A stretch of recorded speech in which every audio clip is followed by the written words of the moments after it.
차세대 배터리로 우리는 전고체 배터리에 주목해 왔습니다. 하지만 전고체 배터리가 상용화되려면 최소 5에서 6년의 시간이 필요한데요. 전고체 배터리가 상용화되기까지 이 배터리가 대세가 될 것 같습니다.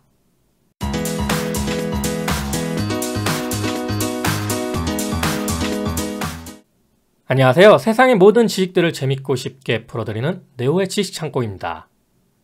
우리는 오랫동안 리튬이온 배터리를 사용해왔습니다. 1990년대 초반 상용화된 리튬이온 배터리는 스마트폰부터 노트북, 휴대용 가전기기, 전기차 배터리까지 우리 일상생활에서 많이 사용되고 있죠. 그런데 리튬이온 배터리는 문제가 많습니다. 리튬과 코발트, 니켈 등 이제는 공급에 비해 수요가 미친 듯이 늘어나면서 소재 가격은 수배에서 수십 배가 오른 상태에다 충격과 열에 약해 폭발이 자주 발생한다는 점에서 앞으로 리튬이온 배터리의 비중이 줄어들 것이란 점은 많은 전문가들의 의견입니다. 따라서 이 리튬이온 배터리를 대체할 차세대 배터리가 무엇인지에 대해 지속적으로 탐색 중인데요. 가장 높은 가능성을 가진 것이 바로 전고체 배터리였습니다. 하지만 전고체 배터리가 상용화되려면 최소 5에서 6년의 시간이 필요하다는 점이 현재 상황인데요. 전고체 배터리는 말 그대로 리튬이온 배터리의 액체 전해질을 고체로 바꿔 화재 위험을 획기적으로 낮추고 무게와 부피도 줄일 수 있는 장점이 있습니다. 또한 이론적으로는 대량 생산에 성공할 경우 현재 리튬이온 배터리보다 더 저렴한 가격으로 생산이 가능하다고 하는데요. 이 전고체 배터리가 상용화되기 이전 대세가 될 배터리가 있습니다. 일명 바나듐 배터리입니다. 바나듐 하면 상당히 생소하게 느껴지는 소재인데요. 바나듐은 1801년 스페인의 화학자 안드레스 델리오가 발견했습니다. 그러나 당시 그의 주장은 인정받지 못했는데요. 다른 화학자가 그가 발견한 것이 크롬일 거라고 추측했기 때문입니다. 다른 사람의 주장을 인정한 탓에 델리오는 바나듐의 최초 발견자임에도 불구하고 원소 이름을 붙이는 영광을 얻지 못합니다. 1830년대 스웨덴의 화학자 닐스 세프스트렘은 크롬이나 우라늄과 비슷한 성질을 가지고 있는 원소를 발견하게 됩니다. 세프스트렘은 바나듐 화합물의 아름다운 색깔을 보고 스칸디나비아의 미의 여신 바나디스를 떠올리게 되었고 바나디스의 이름을 따서 바나듐이라 이름 지었는데요. 이 원소가 1801년 델리오가 발견한 것과 같은 원소로 확인되면서 델리오가 최초 발견자의 영예를 되찾게 되었습니다. 바나듐은 그 자체로 존재하기보다 이온화되어 다른 원소와 화합하는 점화물을 잘 생성하는 전이금속입니다. 순수한 상태에서 은회색으로 부드럽고 유연한 금속이며 전이금속으로 존재할 때는 산화 상태에 따라 화려하고 아름다운 색을 띱니다. 또한 바나듐은 원자 번호 23번의 금속으로 경쟁 광물인 리튬에 비해 안전한 2차 전지를 만들 수 있고 철과 섞으면 탄성을 획기적으로 높일 수 있어 활용 가능성이 풍부한 광물 자원으로 꼽히고 있습니다.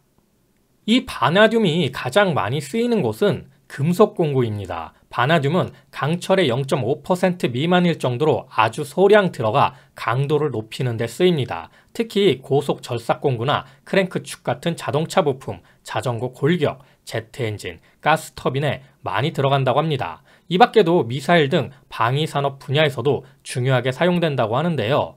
중국에서는 최근 지진 피해를 겪으며 신축 건물의 표준 철근 강도를 높이면서 철근에 바나듐을 첨가하는 비중이 높아지고 있다고 합니다. 때문에 바나듐 생산량의 90% 정도가 현재 철강 분야에서 쓰이고 있는 상황인데요.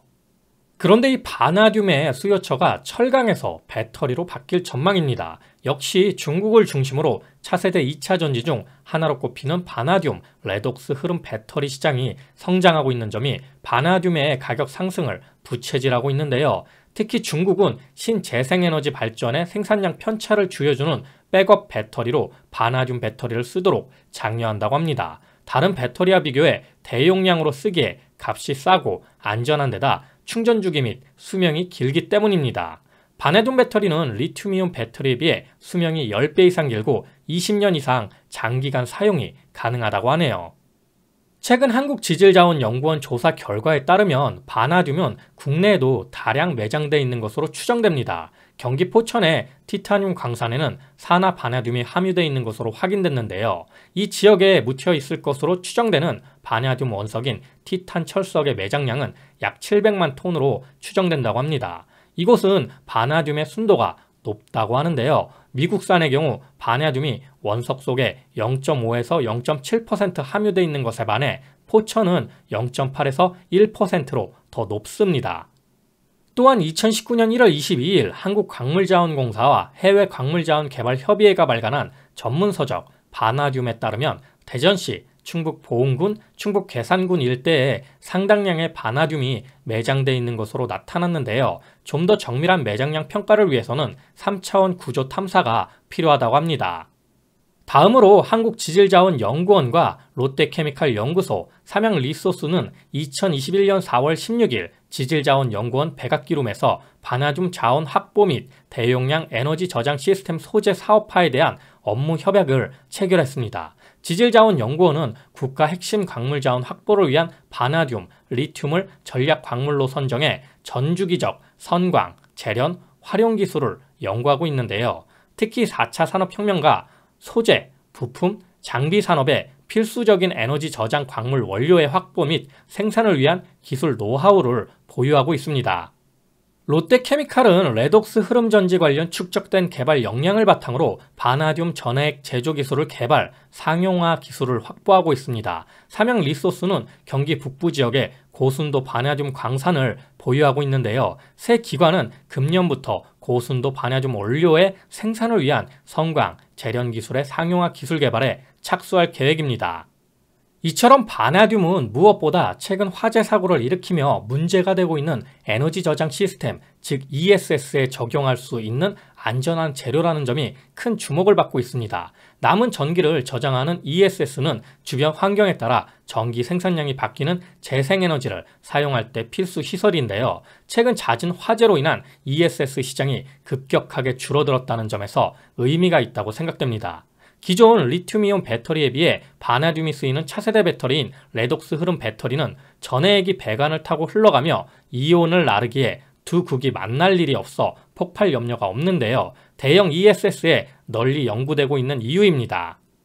앞으로 바나듐 배터리의 ESS 적용이 늘어나면 바나듐 수요도 폭발적으로 늘어날 것으로 보입니다. 세계적으로 바나듐은 연간 약 7만에서 9만 5천 톤이 생산되고 있고 사용량도 비슷한데요. ESS 시장에서 바나듐 레독스 흐름 배터리 비중이 25%만 돼도 연간 5만 톤의 신규 바나듐 수요가 발생할 것으로 예상된다고 합니다. 재생에너지 업계에서는 2030년경에 약 20에서 25%의 ESS가 바나듐 레독스 흐름 배터리로 대체될 것으로 기대하고 있는데요. 지난 2013년 카이스트와 미국 MIT 연구진이 주축이 돼 설립한 스탠다드 에너지는 새로운 에너지원으로 부상하고 있는 바나듐 소재 배터리를 개발하고 있습니다. 글로벌 대기업이 각축전을 벌이는 차세대 배터리 분야에서 차별화된 기술력으로 주목받고 있는데요. 2019년 LB 인베스트먼트로부터 투자를 받은 데 이어 최근 손정희 일본 소프트뱅크 그룹 회장이 이끄는 소프트뱅크 벤처스에서 100억 원을 투자받았습니다. 배터리 기업으로는 이례적인 투자 유치죠. 창업 이후 첫 출시한 ESS 제품도 이미 초도 물량이 다 팔렸다고 합니다. 바야흐로 바나듐 배터리 시장이 슬슬 열리고 있는 겁니다. 스탠다드 에너지는 전기차 초고속 충전소에 바나듐 배터리를 우선적으로 보급할 계획인데요. 초고속 충전소는 현대차 이피트, 테슬라 슈퍼차저처럼 전기차 충전 속도를 획기적으로 높인 충전소를 말합니다. 일반 가정 콘센트의 100배가 넘는 출력이 필요한데 기존 송전망으로는 불가능하기 때문에 대용량 ESS를 충전소에 적용해 출력을 높이는 거죠. 배터리가 일종의 충전 부스터 역할을 하는 셈입니다. 또한 최근 정부의 규제 샌드박스를 신청해 이르면 올 상반기 중 국내 대기업과 공동으로 서울 도심에 바나듐 배터리를 장착한 350kW급 초고속 충전소를 설치할 계획이라며 기존에 1시간가량 걸리는 전기차 충전을 15분으로 개선할 수 있다고 합니다. 최근 현대차에서 전기차 초고속 충전소 인프라를 구축한다고 발표했는데 아마도 스탠다드 에너지와 손잡고 하는 것이 아닐까 추측이 되는데요. 바나듐 배터리는 장점도 많지만 부피가 커 공간을 많이 차지한다는 단점 때문에 전기차 배터리나 스마트폰용으로 쓰기에 어렵다는 단점이 있습니다. 그래서 대용량 ESS용부터 개발되고 있는 것으로 판단되는데요. 여기에 더해 유럽에선 바나듐을 독성물질로 분리해 강한 규제를 적용하는 등 환경오염 논란도 있기 때문에 바나듐 배터리 시장이 얼마나 커질지는 좀 더 지켜봐야 할 것 같습니다. 그럼에도 불구하고 ESS 시장과 전기차 초고속 충전소용 배터리로는 상당한 이점을 보이고 있기 때문에 전고체 배터리가 상용화되는 시점까지 리튬이온 배터리를 보완하며 시장을 확대해 나갈 것으로 생각됩니다. 오늘은 바나듐 배터리에 대해 알아보았는데요. 바나듐 배터리에 대한 관련주를 알아보자면 DST, 유니온, KC코트렐, KC그린 홀딩스 정도가 될 텐데요. 대부분 뜬구름 잡거나 회사 자체가 거래 정지 상태이거나 영업이익이 마이너스로 재무 상태가 좋지 않았습니다. 국내 배터리 3사에서도 바나듐 배터리에 대한 연구를 하고 있다고 합니다만 아직 뚜렷한 발표는 없었습니다. 다만 앞서 소개해드린 벤처기업 스탠다드 에너지와 삼양 리소스는 비상장이고 그나마 상장사인 롯데케미칼 정도가 바나듐 배터리 수혜주가 될 것으로 생각되는데요. 롯데케미칼은 최근 원자재 급등과 인플레이션으로 인한 수혜주이기도 해서 바나듐까지 이슈가 된다면 주가에도 좋은 방향성이 생기지 않을까 추측해봅니다. 바나듐은 리튬보다 매장량이 풍부하다고 알려졌습니다. 전고체 배터리가 상용화되기 전까지 이 바나듐 배터리가 활약하게 된다면 한국에서도 바나듐 광산이 개발되고 있기에 수입 대체 효과와 함께 기존 배터리 산업에도 좋은 방향성이 될 것 같습니다.